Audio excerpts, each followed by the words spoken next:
Hello, everyone, and welcome to Patriot Crusader Mission's Christian Warrior Talk. Patriot Crusader Mission is a church for veterans, first responders, and patriots. This program, Christian Warrior Talk, is about Christian fellowship. It's where we come together as brothers and sisters in Jesus Christ, and we celebrate our victories. We learn from our setbacks, we pick each other up, dust each other off, and invest in one another. Also, where we talk about everything from faith to life to challenges, tactics, prepping, homesteading, the whole gambit. So, if you are new to this show and you haven't watched Strength and Honor before, when you come on, say Strength and Honor, and we will toast you. Strength and honor, strength and honor, strength and honor. Now, I am drinking an adult beverage. You do not have to drink an adult beverage. You can drink water, iced tea, Coke, whatever you want. If you have a problem with adult beverages, do not partake with an adult beverage, but still partake in the fellowship. All right. I am at home. Usually my wife is next to me, but it's been a crazy busy week and day. And I doubt she's going to make it on today. Anya has been extremely difficult the past few nights, so we haven't been sleeping much. So, again, as you come on, sound off with the Strength and Honor, and we'll toast you, and we'll move on through the roster as people come on. Strength and Honor, Corey. Strength and honor, strength and honor, strength and honor. Good to see you. So, first of the night, Corey. So, this first person I want to toast is my wife, Lauren, who manages to keep us all alive and keep a smile on her face doing it. And I'm not easy to put up with. And she does a great job managing me throughout the stress. So, strength and honor to Lauren. Strength and honor, strength and honor, strength and honor. Strength and honor to Steve. Strength and honor, strength and honor, strength and honor. Welcome back to the program. So, man, we get a lot done around the compound. We got our Sub-Zero fridge. So, strength and honor, John Farnay. Strength and honor, strength and honor, strength and honor. So we got a lot of really cool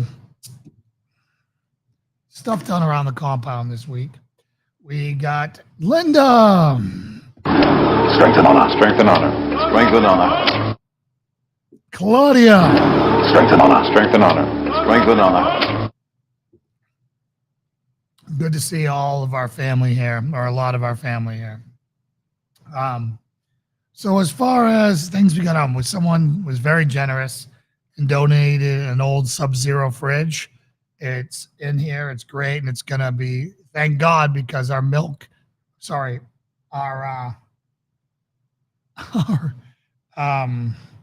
fridge is so full of milk, cream, yogurt, cheese, butter. I mean, everything. So because of all that, there's not much room in our fridge for anything else. So being able to put it out here in the sanctuary, and then people from the congregation who can come in here and take what they need, is what it's all about, right? So again, so thankful that the Lord has blessed us with this, and we're so thankful for the donation of that fridge. So Lauren's getting ready to polish it up tomorrow, I think. And then we will be able to start migrating the gallons of milk out here into the garage, or what we call the sanctuary, which you're seeing behind me. So the fridge, if you want to know, is right there where the couch used to be, our big couch. So the couch is back in the living room, so everyone's on the benches again. So sorry, everyone.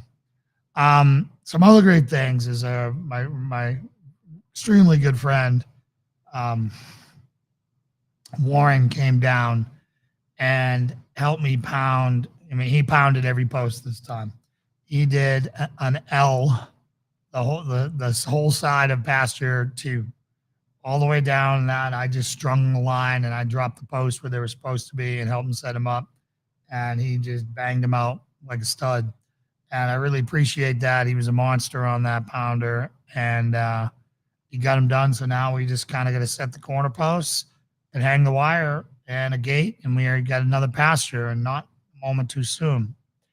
I want to thank Joel for coming by and helping me get my belt squat together, getting the plywood down to the big chicken coop I'm putting the floor down in there, and it's been hard to coordinate time with Lauren to get it down there. So he came by and we banged that out real quick. We also got the Sub-Zero fridge from outside into the house, or into the sanctuary. And and he helped me move the cow troughs around, which is a big, heavy production. So today I went out and I bought, let me see if I can, well, you guys know what I'm talking about. They're square. They're actually not perfectly square. They're rectangular, but they're these giant water tanks that are rectangular with a cage around them. And I bought a couple of them, and I'm turning them into the pig waterers because they flip over everything. I mean, they flip over everything. And you can't use cow stuff, cow troughs or cow water, or, livestock barrels, because they're too tall. So we got these things and we put this little metal nipple, and we're going to train them on it tomorrow. It holds 275 gallons, and the piggos will have water anytime they want it, which is good. They have been successfully moved down to the range area, and they are rooting up a storm down there. I thought it was going to take them 3 months to root it up. Less than a month is what I'm going to say now, because we're not graining them as much. We were feeding them so much grain during the summer when they could be rooting, and now they are just tearing it up. They get their milk, and they basically root and get water, and they are going to town. It's impressive to see, and I can see why they're considered very destructive for crops in Texas and Arkansas and all that stuff. Here, they're just destroying weeds for us and just rototilling the ground that we're eventually going to put grass down on. So, which is awesome because they're doing 100% of an amazing job, and they're doing it quicker than I thought. So, Lauren was taking the pig nursery, and she's running chicken wire on the outside of the electric fence that is inert now because we moved the power panel down to where the pigs are. But the Freedom Rangers are about to get some outside time. I would guess tomorrow, knowing her, she's pretty caring about those chickens and does a great job taking care of them. So I imagine that she's going to have that yard of it wired off, and then putting a ramp in there and letting the Freedom Rangers start doing what they do best, which is forage. They're voracious foragers. And they grew so much faster than the Australorps. I would almost say twice as fast. I mean, they got feathered and large, and I mean, they're ready for the toddler cage, as we call it, the chicken toddler cage. I haven't got the floor done yet in the big coop to move the egg layers. Good news is as you guys have seen from social media, we are in eggs. We're finding eggs everywhere, right? And they are so yellow. The yolks are so yellow-orange. It is awesome. They are a superfood, and it is great. For those of you who care, I've been really good on my diet. I haven't worked out yet. I'm going to hope to start that tomorrow. That's my top priority. And but here, I kind of suffered a setback. I'm down 22 pounds. And yesterday, I didn't eat anything. I mean, barely anything. I had like 3 slices of turkey, some cheese. And some like pickles, and like a little ham steak with some cheese on it, right? Like next to nothing. And I worked my butt off yesterday. So I took in probably less than 1,000 calories, and I probably burned about 5,000 calories yesterday. And I couldn't wait to get up this morning and get on the scale because, I thought I was going to go beyond 22 pounds. and I put on 0.2 pounds. I don't understand it. I can't, other than maybe I power hydrated yesterday. I didn't feel like it though. And it was such a bummer. Part of the reason why I've been working out is, that's been my crutch is I'm able to work out and do it and then slack on my diet. And I don't want to slack on my diet. I'm diet's the wrong word. I'd say my new lifestyle. And, but I'm starting training tomorrow. I'm going to hit it hard and we'll see how I respond. Unfortunately, haven't been a former power lifter and I've always been a big muscular guy when I train. I mean, I'm afraid I'm going to put on a ton of muscle weight right away, which is going to screw with the scale. And I just need to remember that that's what's going on and that it's more on how your clothes fit and how healthy you feel and seeing yourself, more definition, more vascularity, that type of stuff. So again, that is what I foresee coming next week. So those of you who are following me on my Fitness Pal, it might have a spike in weight as my body screams to put on muscle that I haven't really worked out all that much since I got COVID. So then my back went and my knees and everything else. And it was God working on me, telling me, fix your diet now and don't try to, outwork your bad habits. Fix the problem, fix the sin. And once I fix the sin, I have a feeling he's going to let me, get back to doing what I enjoy to do, which is working out. And hopefully I'll be staying healthy enough to do that. I'm 50 now. I'm the big 5-0. It's not about being, yes, I want to be as strong as I can, but I want to be as functional as I can. I'm really going to focus on flexibility again this time around and range of motion and all that stuff because let me tell you, farm fit's no joke. And you are twisting, grabbing, picking up, everything, from all different areas. And again, it's so needed. I really look forward. I never thought I'd say this, but I'm looking forward to being able to run again. I haven't run in years, like exercise run. And, I'm really looking forward to taking that part of my life back. So, exactly, Claudia, finding comfort in other things other than God is the problem, right? If you find it in food or drugs or alcohol or porn or gambling, video games, all these other things, you're wrong. And for me, it was food. So, and that comes from my father wound. It comes from all my family memories of everything being, all my great family memories whenever all my family, who's now basically almost all of them are dead, are all around the table smiling and laughing. And so that's where I would go when I wanted comfort instead of my Lord and Savior, Jesus Christ. So if you're like me, you can do it. I really recommend a book called Genius Food so you can understand what the breads and the pastas and the carbos are doing to your brain. Now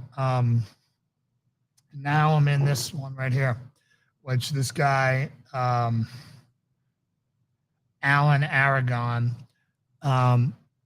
was a guest on the podcast of the guy who does Genius Foods, and he was really impressive. And he came into contention with the author from Genius Foods multiple times, and it's because he is talking about athletes and people who are working out hard and this and that, whereas the guy who wrote Genius Foods is talking, primarily about brain health and people who are not doing that. And everything in this book is backed by science and studies. I think he's got, let me see here. Wow, I think I just hit a button and got rid of that. Pull that back up. There we go. But he's got, let's see here. From page 308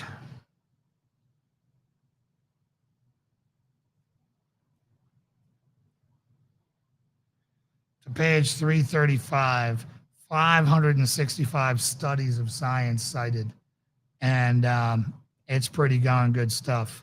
So, so again, it's time we got to, started embracing what works, science behind things. Just because it worked in rats doesn't mean with us, but some things that work in rats might be worth considering. Dr. Fong, who wrote the obesity code on fasting, only used studies done on humans. He didn't use anything on animals because he doesn't believe in that. And a lot of the stuff that he said was very helpful. And intermittent fasting is a part of the Genius Plan. And I think it's going to also be part of flexible dieting. Now, with flexible dieting, I think he is doing more smaller foods, the traditional bodybuilding model of packing protein in all the time, trying to take in 0.7 grams for the average person, set 0.7 grams per lean pound of body weight is what you should be consuming, which is double what the USDA recommends in protein. Now, for people who are training hard, you can go up to 1.0 of pounds of lean body, which is a ton of protein. I mean, you're eating giant steaks and meat and this and that. And, the doctor who started carnivore is a huge fan of Alan as well, and Alan of him. And there's a lot of logic to it. So again, I really recommend Genius Foods. It changed everything for me. Realizing that I was just like we were all targeted with COVID and compliance and, all the government doing all, they've been at it a long time. The food pyramid was a freaking scam by the food companies who funded one study of a guy that they bought and paid for to make them a lot of money. And it's a shame. So, it's, once you realize, you look back at your life and you see that you've been manipulated and targeted like a drug dealer, it really makes you think different about food. It's a drug. It really is. So anyways, that's me catching you up on what's going on here at the farm. Tomorrow, my goal is to get that,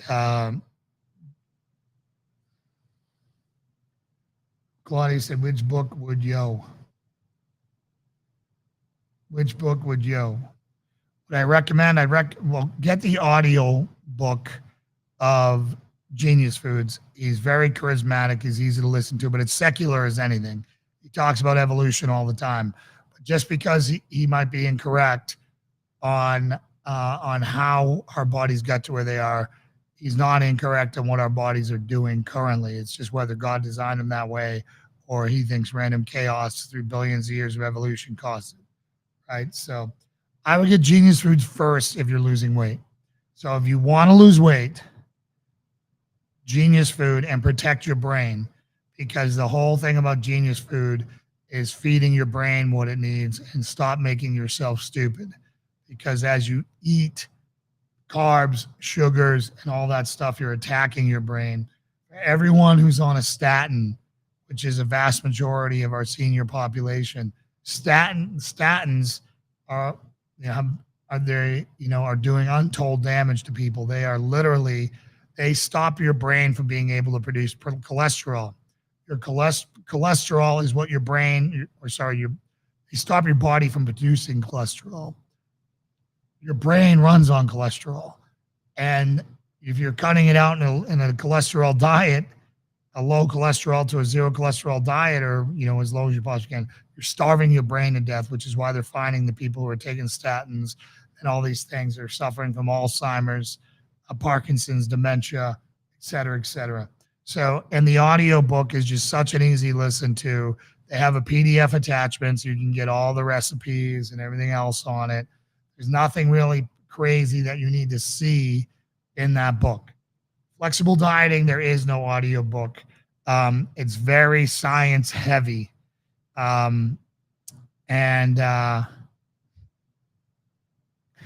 think there is some really good stuff in this, and I haven't finished it yet.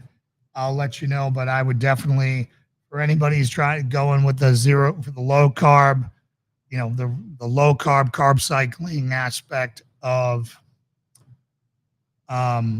Genius Foods, really, it's had a profound effect on me.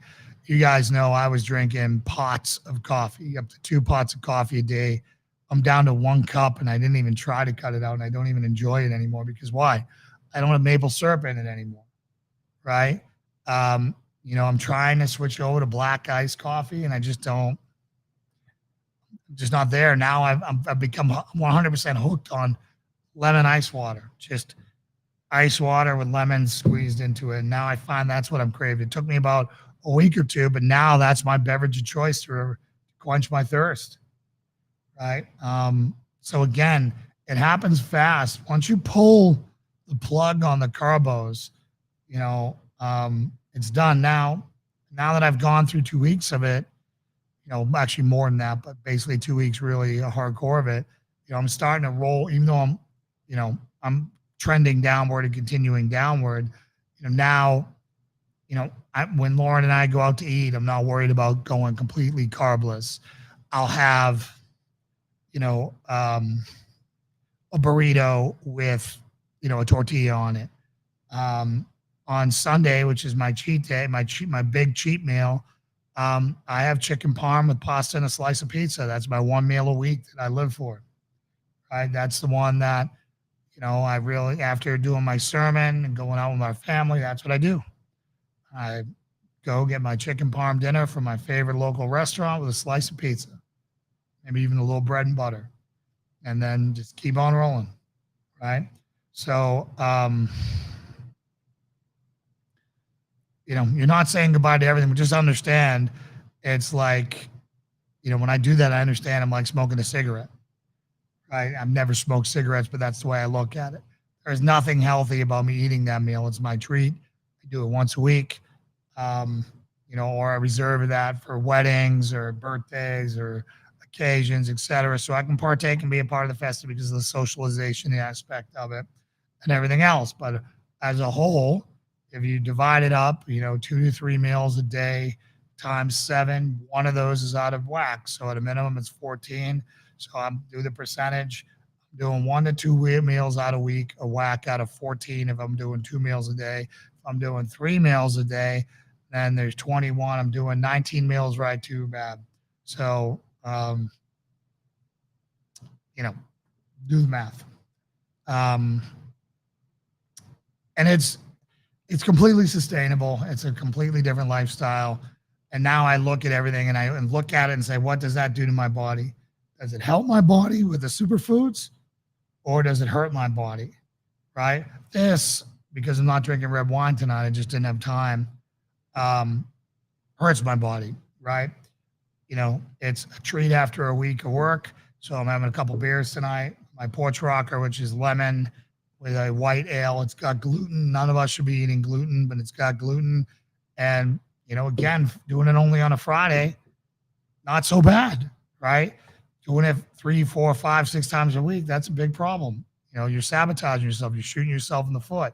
You're doing, every meal that you eat right or workout you do is a step forward. You grab these and you grab everything else, you're taking a step back. Now, red wine isn't even a step back. Red wine is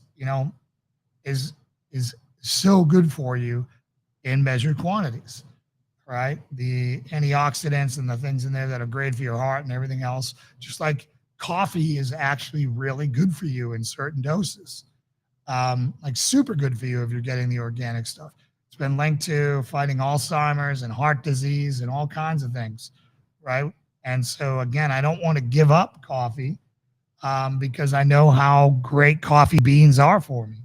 So, again, I know this isn't for most people. You guys could care less about this stuff, but I know there are people out there struggling, and I just want to help with what I've learned and what I'm going through.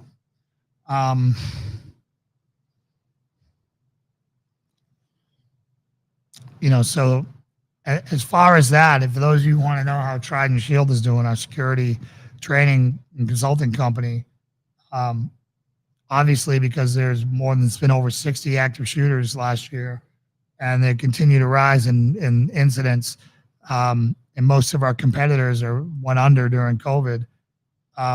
We're starting to get some serious traction then, so praise the Lord on that. It just also means less time for me because that's another full-time job. So pastor, farmer, security, head of security, and podcast host for Mike Lindell, and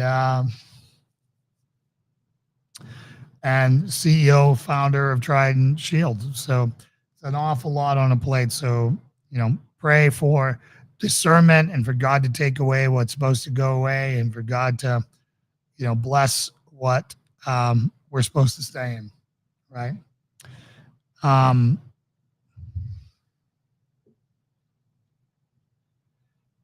Those of you who know my strained relationship with my mother, my stepfather isn't doing so hot. We don't expect him to be around. Thank you, Steve. And she's going to end up moving down here to Johnson City. Now, I don't know if we're going to find a place to put her on the property or if she's going to live nearby, but pray for discernment on that. And that she would find God and get the healing that she needs and come down here and be around positive Christians and give her life completely to Jesus, get the radical healing she requires so she can be a whole being, a whole person, for the first time in her life. She's 66 now and she's still got that God-shaped hole in the center of her chest. I interviewed Ray Comfort this week, who's an evangelist from New Zealand who's been in America 36 years, I think. Let me tell you something. That was one of the most incredible interviews I've ever seen. Thank you, Claudia. And it just lets me know, it puts things on par on how little most of us do to spread the gospel. Right? How little, how many people, how many of us are talking to people and spreading the gospel on a daily basis? And watching him do it, I asked him, basically the whole interview, I kind of wanted him to do a how-to guide on evangelism, and he did it. And it was really well done. How he explained things. I have a gift for simplifying the complex to simplicity. And he had 33 years of doing that and really distilled his principles down for street evangelism and, talking to atheists and talking to, people about your faith and how to do it and how not to get bogged down in certain things. And it was clinical. It was really incredible. So, I would check that out without a doubt. Excuse me. As far as the continued plans forward with the church, we've had some packed houses here, which has been good to see. My goal, and again, with Trident Shield ramping up and other things going on, it's hard. But my goal here is to do some deliberate church growth measures where put some signage out, do some spreading the word things for the church here to try to reach cops, veterans, for other first responders and patriotic individuals who feel disenfranchised from the church. There's so many of us alpha personalities out there who just don't feel like we belong in your typical, beta church. So, that's going to be something that you're going to see social media campaigns. You're going to see some advertising. You're going to see that.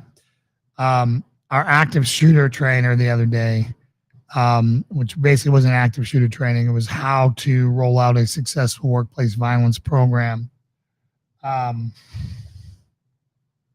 Was very well received. We immediately got some leads, and we're going to be hopefully helping a bunch of nurses in Boston, Massachusetts, and some other places up in the Northeast. So again, God is good, and I'm hopefully going to be able to start employing back some of my friends and employing some more veterans and teammates so they can travel and travel here instead of going to Zimbabwe and Africa and the Middle East and being able to play them, do them. Hey, Banana Booey, what's up? It's long time no see. Strength and honor. Strength and honor. Strength and honor. Strength and honor. So I don't know if you guys saw that Indiana active shooter where a 22-year-old man smoked an active shooter in 15 seconds. That's what I'm talking about. That is what we need to get back to. And that happens more often than not. That was just an extreme case of, hey, here's the cops who are going to sit in a hallway for 90 plus minutes with M4s and shields and everything else while kids are being executed. And a dude comes out of a bathroom blazing, and this guy, 22 years old, concealed carry, smokes him and then saves countless lives. That's the power of concealed carry. I don't know anything about that guy. I haven't really dove into that story as far as the hero. But you ask me, would you, you're watching this show, so, I don't count on the government to do anything but blow money and make themselves rich. That's the only thing I count on the government for anymore. I mean, I've lost all faith in the government, other than their ability to blow my great-great-grandchildren's future. Who's Duncan? What's up? Strength and honor. Strength and honor. Strength and honor.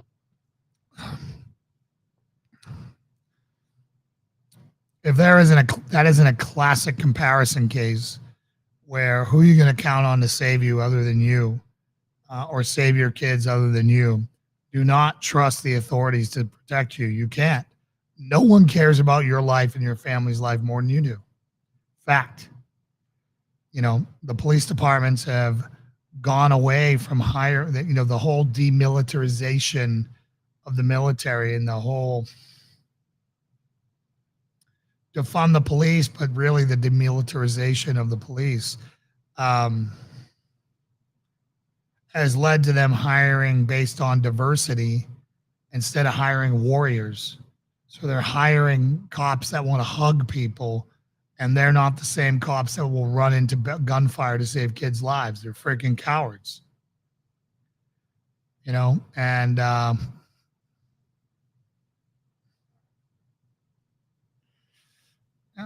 again, you trust me, I'm in Boston. I came from Boston. We're community policing. I don't know if you know what community policing is. Community policing is being wired into the community. It's not letting people off the hook. I was the epitome of community policing when I was a cop. I was the guy who, when I pulled you over in the city, in the bad neighborhoods, and I ran you, if you didn't have any strikes on you and I found drugs on you, I didn't lock you up for those drugs. I had you take them and grind them and throw them into the sewer. And called your parents, if you were, depending on your age, and told them what was going on and said, this is your pass. This is your pass. You're not getting another one. The next time I find you doing something like this, you can either learn from this or not learn from this. And, just like, when I would go to a house party and there's a bunch of kids drunk and drinking there and all that, it wasn't going to arrest anyone or take them in for underage drinking. I made all their parents come get them. I made sure I, secured all the cars so no one could drive. And that was the end of it. Right? Law enforcement is you're like a doctor prescribing medicine. Sometimes you need to do chemotherapy, which is jail time, right? Other times it's just an aspirin. Other times it's a change in lifestyle, right? And that's how you have to look at it. And it's all done on a case-by-case basis. Now, if I pulled you over and you had a heavy rap sheet, but your last arrest was 15 years ago, well, obviously I'm taking the time to look at that to see what I'm dealing with. If you've kept your nose clean that time, good on you, right? And I'm going to treat you different than somebody who's screwing up every day and who is dangerous, right? Just like I don't write, like I hated quotas and writing speeding tickets, um, and all that stuff.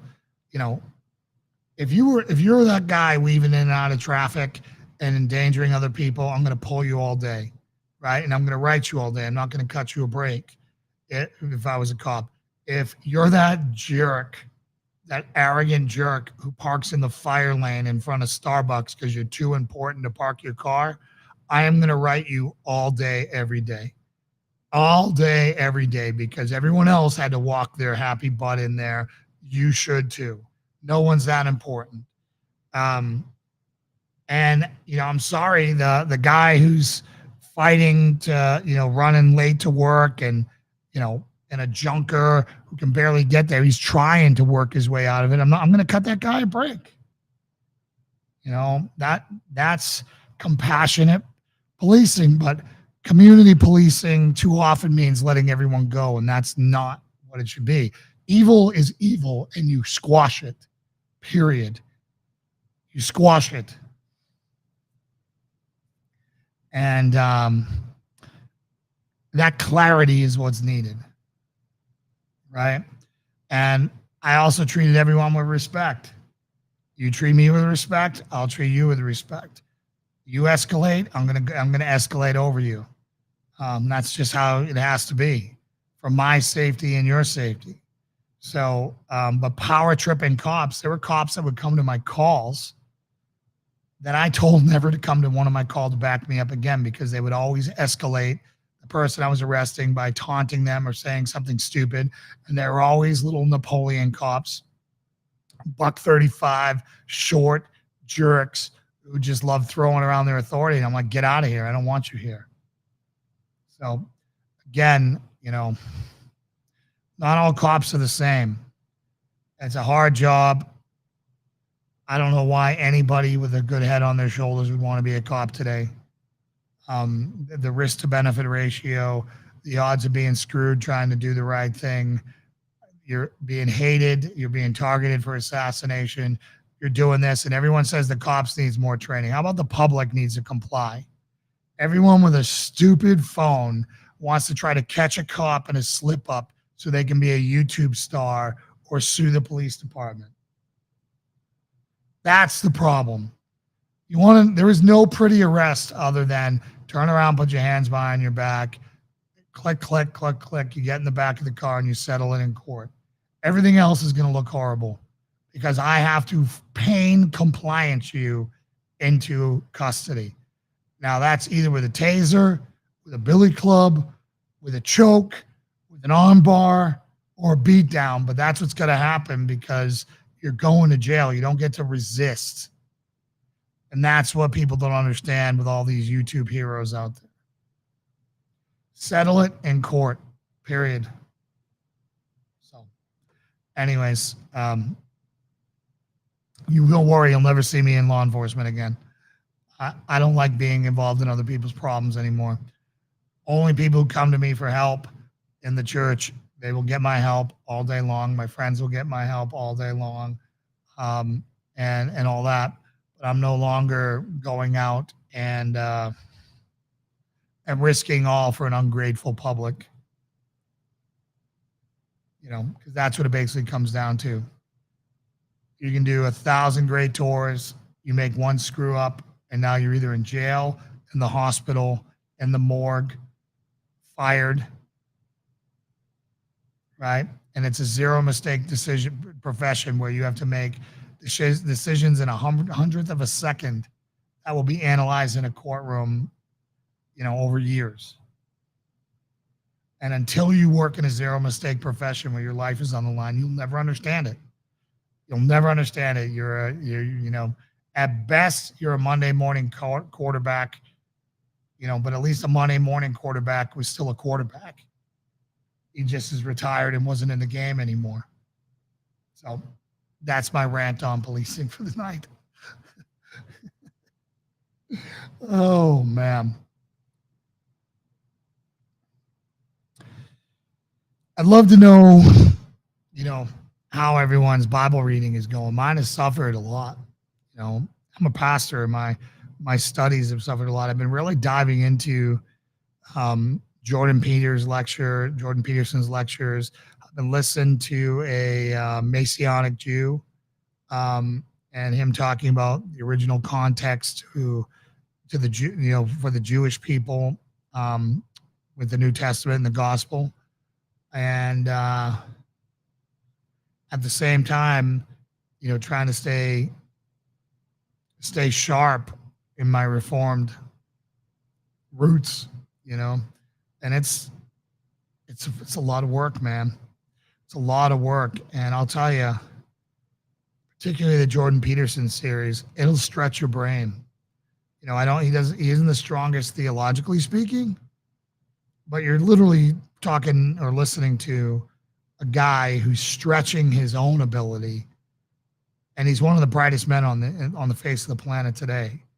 Literally probably one of the brightest men on the face of the earth, and he is stretching it.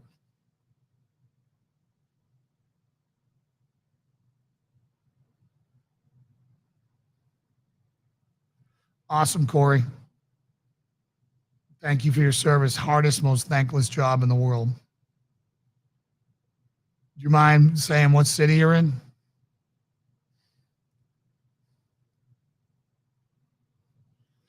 Or if you don't want to say your city, you can say, small town, rural policing, major metropolitan city, etc. So Dan said, "Hey, Jason, been a while. Heard the Hope Report today, and I suggest 2 more movies, Woodlawn and Overcomer. I will check those out, Dan." Hey, Dan, I sent you a couple messages trying to get your Venmo. I never heard back from you. I'm still willing to make that right with you. So just let me know how you want me to do that.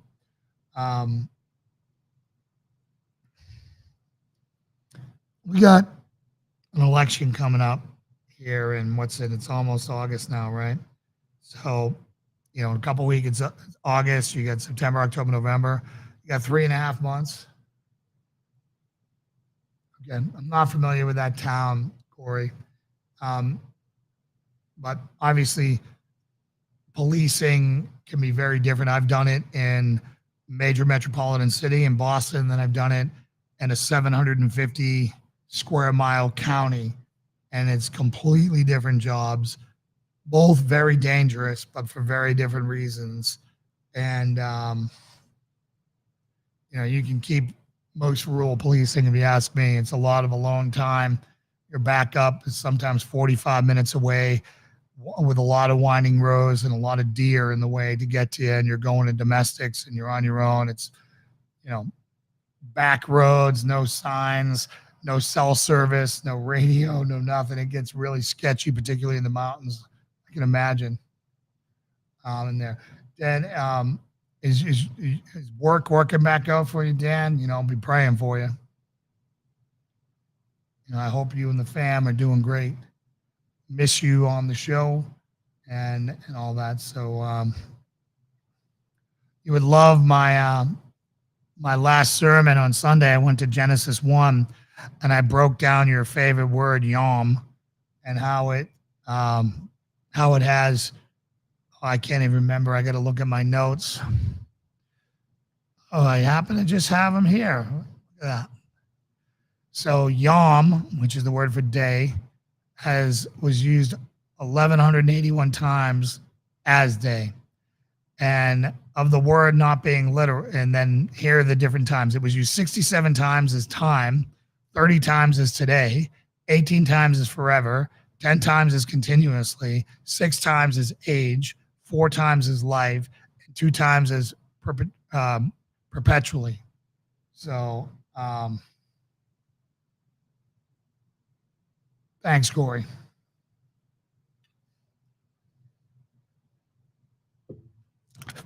So I did that, diving into yom, because I remember it was something that that you were hung up on there for a while. So you might want to check out that sermon for PCM. It was last Sunday's Genesis 1:1.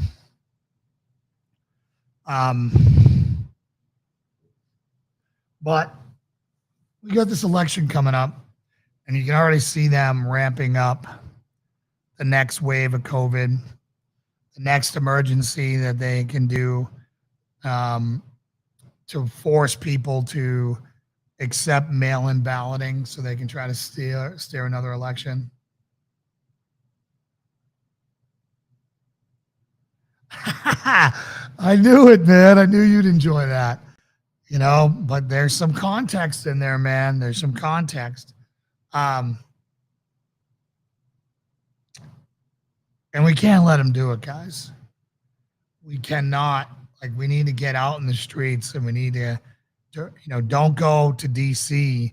where all the laws are stacked against you. Go to your own local politicians and make them fight for you. We cannot allow them to steal these midterms. These midterms are so darn important. I feel like we're always saying that. But these midterms, if we get a Republican House and Senate, we can stop everything but executive fiat from Biden, which we've kind of done now. But now, if we take them, we'll get to decide what gets investigated. And, hopefully we get rid of all these rhinos who've been nothing but traitors who've enriched themselves from way back. I'm sorry you're back to work, and I hope you're healing well, my friend. And Lauren and I will be praying for you to get well, to get back to work.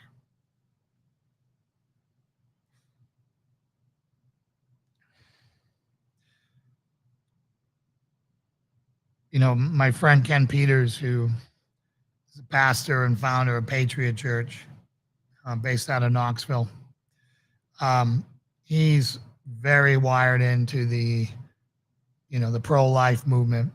I haven't been all that involved in that. I vote that way, I preach that way, but I have not been one to go stand at Planned Parenthoods and all that. And I'm thankful for guys who do that, and I will support them and all that other stuff. Our calling here is to make men men again. Awesome, Dan. We are all about discipling, and that is a full-time thing. It is something that starts in the morning and it goes all the way through the night, and you're accountable for every minute in between, particularly when you're mentoring and discipling people, which you should be doing with your own children and your wife. And there's got to be a lot of forgiveness and grace. You have to give it because you're going to need it yourself with how much you're going to mess up, right? Treat others how you want to be treated, right? Lead with grace because you're going to need grace with all the mistakes as the head of the household you're going to make. You're not going to see me pick up very many more torches to carry, jumping on different bandwagons here and there, even though they're all valuable causes. Pro-life is one of the most important causes elsewhere. I will support that way. I will preach that way. I will vote that way. I will talk about the issues, and I will educate. But, I'm not a protester. I'm not one of those ones who's going to go out there screaming, yelling, and jump up and down. My job is to make you men and women of God who can lead your families into the night and into battle.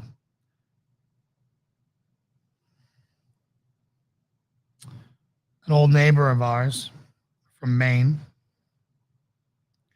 they were very granola crunchy, non-church people. Their daughter used to play with our dog, Valkyrie, in the backyard. Sweet girl.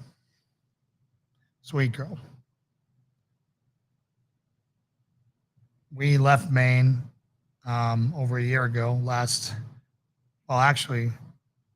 year and change. Right before the election, we left Maine. Like literally 2 weeks before the election. And now we see on social media that the mom is referring to that 12-year-old girl as they.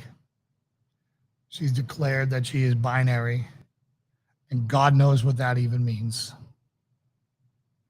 And this parent is supporting that with faux compassion, dooming this girl to a life of confusion and misery and darkness because she refuses to love her enough to declare truth in her life. That's not our audience.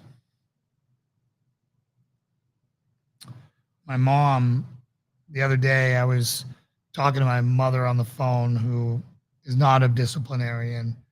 She can't raise good dogs, definitely couldn't raise good kids. I was a knucklehead. My brother was a knucklehead because she would always cave. She didn't have the intestinal fortitude to not want, she didn't love us enough to tolerate us not liking her for any time. Right? I love my daughter enough because to discipline her to the point where she doesn't like me, because I'm not her buddy, I'm her dad. And we had to spank B because she was kicking the chickens. I know that rhymes, so try not to laugh, but she was kicking chickens. And I saw her do it, and I told my mom I have to go. I yelled at her to stop, and I told my mom I had to go. And, I went and I spanked her. And when we do punishment with B, particularly when we spank her, which there's only 2 circumstances where we do physical punishment with her. When it's a safety issue, 3 issues. When it's a safety issue, an evil issue, or a direct defiance issue. Everything else, we will put her in a room, take away, privileges immediately. And then no matter what the punishment, we always come back and we ask her, what did you do wrong? How can you avoid to do this? And we never call her a bad girl. We always say it was a bad decision. We don't want to label her a bad girl. She's not a bad girl. She makes bad decisions at times. She says she's trying to understand what her sandbox that she can play in. She needs to know where those walls are, and she'll play happily in the center of that box when she knows where the walls are. But I am willing to spank my daughter.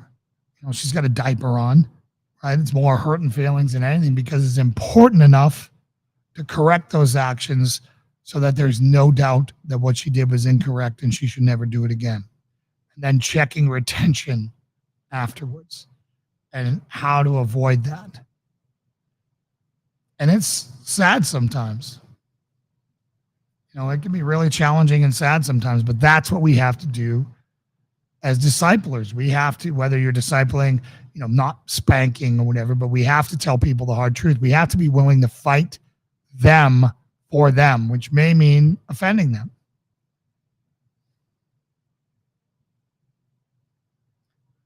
And that's never pleasant. And you always put your friendships and your relationships on the line when you step up to fight somebody for themselves. And I'm not talking about rolling around in the front yard in the grass and choking somebody out or putting them in submission or knocking them out. I'm not talking about that. I'm talking about confronting them with their BS. Confronting them with their sin because you care. Keeping them on that narrow path instead of letting them gently coast and ghost away off on the off ramp, heading in the opposite direction. Right, the off ramp goes like that.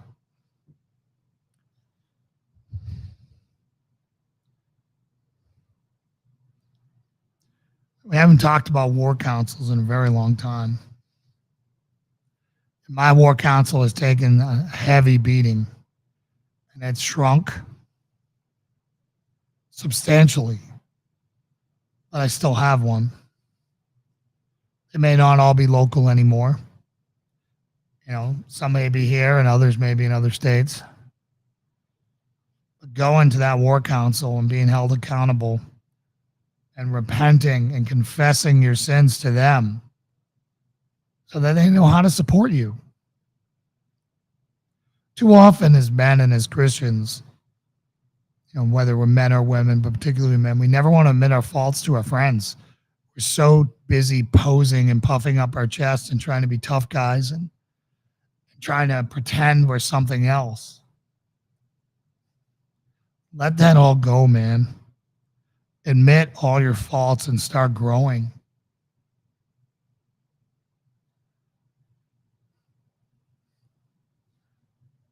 and have true relationships. Because if they're hanging out with you because they think you're something you're not, they're not really your friend because they don't even know who you are. They may stick with you through it, but you've been lying to them.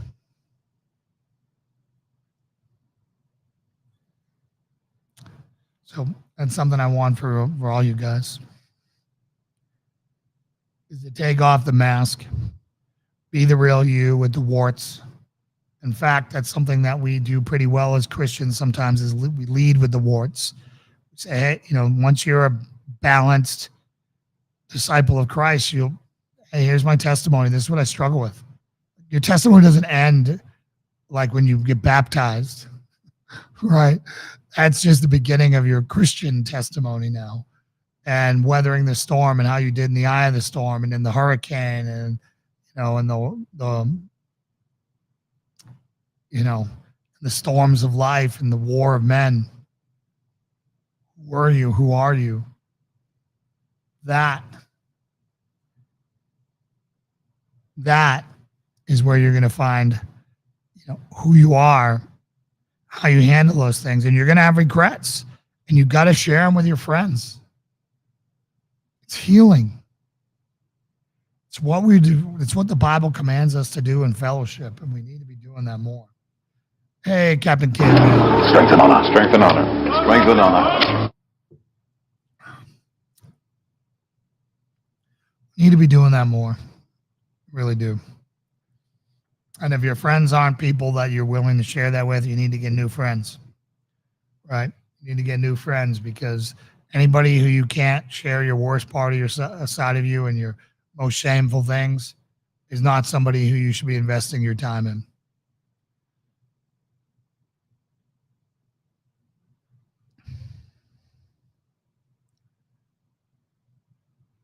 I had a friend of mine. I don't think I told the story last week. We went through buds together, and I just found this out the other day. We went through buds together in 1993, and he quit in Hell Week, and I think a few weeks after that, I invited him to go shooting. In the desert, there was a place where everyone went shooting, pretty far away from San Diego. We went out there shooting, and we shot, and I barely remembered the event. And he called me to thank me. And he's like, Jay, what you're doing is making a difference. You don't know this, but you already saved my life once. I'm like, what are you talking about, dude?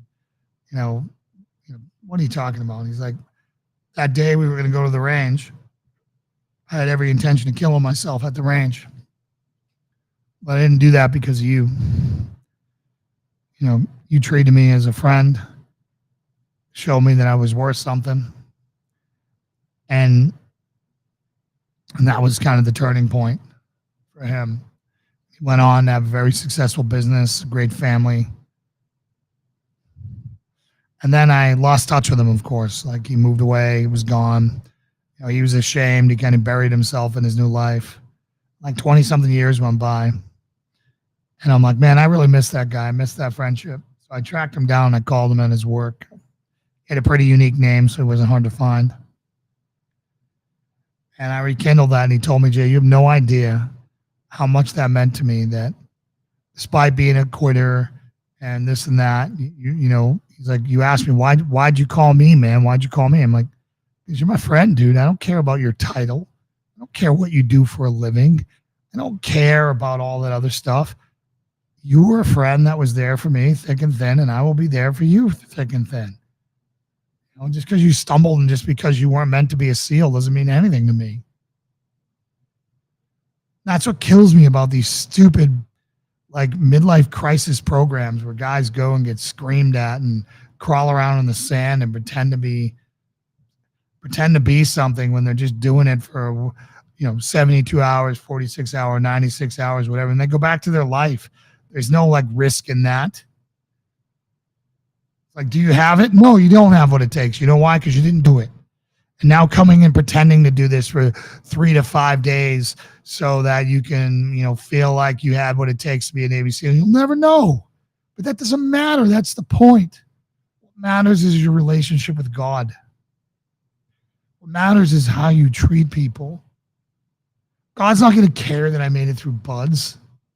That's the least important thing ever for him. Did I follow his commands? Did I repent of my sins? Did I live to glorify Jesus Christ?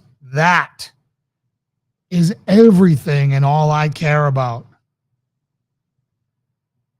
People ask me if I, miss the teams and miss all that stuff. I miss the people, but I don't miss it. There was a lot of brokenness.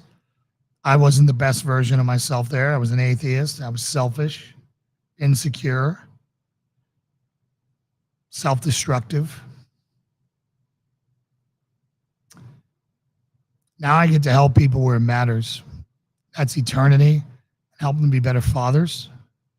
Help them be better brothers, sisters, husbands, wives, friends, neighbors. That's what matters. Not running with a boat on your head or proving to yourself that you can go sleepless for whatever. Trust me, if we're all in Nazi concentration camps and quitting wasn't an option, you'd be there doing it.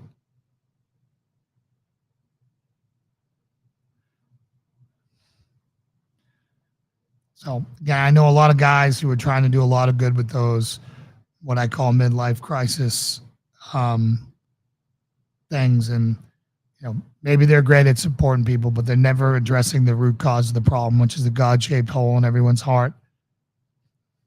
They're not getting healing. They're addressing the wrong problem.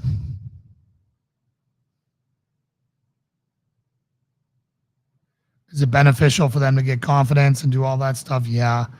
But that just means they're going to rely more on themselves and less on God. And again, that's the problem. Every time I see those things, I'm just like,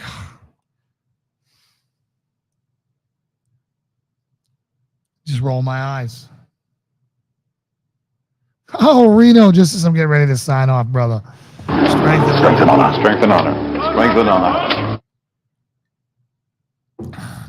Well, everyone, now that Reno's here, we can all go home. So, again, happy Friday to you. I'll pray us out. Dear Heavenly Father, I thank you. I thank you for the brothers and sisters who watch this show, who lock shields around each other and fought for one another by just spending time on a stupid podcast, but still spending time, making time because it's important for us to strengthen one another, to invest in one another, to let each other know you're not alone and that others care about you. Lord, I pray a prayer of protection over this group. And I pray that you would grab them in the tightest bear hug imaginable, pull them to you, and then throw them into the direction you want them to go to serve you. That you would make it crystal clear what you want them to do and how you want them to glorify you. And that every day of their life from this day on will be living not for self, but for the glorification of you, Jesus. Lord, I pray for the persecuted church, that the martyrs and those who are suffering right now would show others that you are the truth, that you're not a false religion, and that they will stand strong and they will not deny you, and that they will be in mansions in heaven, and that others will see that even to death we will not deny Christ. Lord, I pray for freedom fighters all around the world who are fighting for freedom, patriots fighting for freedom. I pray for our first responders at home. May they be protected.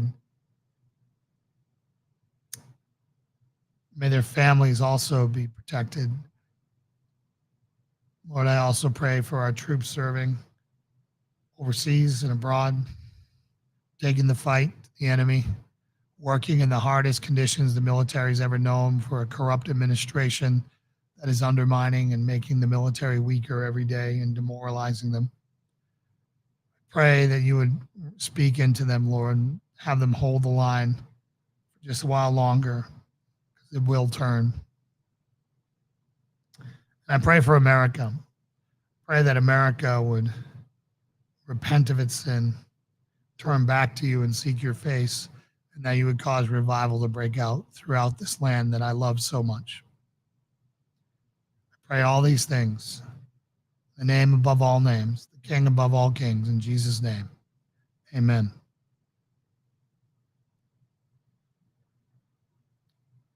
Thank you, Steve. So that's all I have for you guys tonight. I'll see you on Sunday for service, either online or in person. Reno, when are we going to hang out if you're local, man? Why are you dodging me? Dodging me, man? You don't really have a pizza paddle. That's why. Thanks. Have a blessed weekend to all you as well. I'm waiting for Reno to respond before I hit end. Stop dodging me, man. I'll drive to Bristol or whatever. No. You guys need to come by and see the farm pound, bro. See what we're doing here. All right. God bless you. See you later.